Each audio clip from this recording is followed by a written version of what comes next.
هو معقول يا دكتور بدل ما كان هيعالج واحد يقوم قاتل 3؟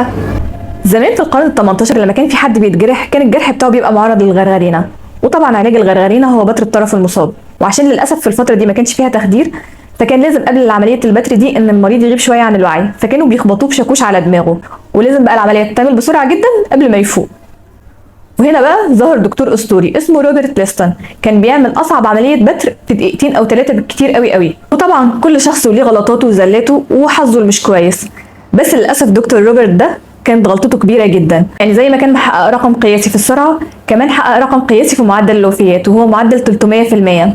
في يوم ودكتور روبرت كان بيعمل عمليه بتر رجل مريض كان مستعجل جدا جدا كالعاده، فقطع للاسف صوابع المساعد بتاعه اللي توفى بسبب تلوث المنشار. طبعا المريض برضه توفى بنفس السبب واللي هو التلوث.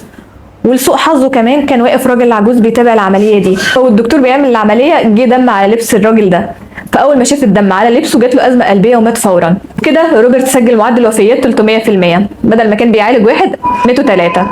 بس ده ما يمنعش طبعا ان الدكتور روبرت كان دكتور شاطر جدا جدا وانقذ حالات كتيره جدا، وكان هو اول واحد يستخدم مخدر في عمليه سنه 1846. وعمل برضه حاجه مهمه جدا وهي كبيره ليستون اللي بتتلف على الطرف المصاب.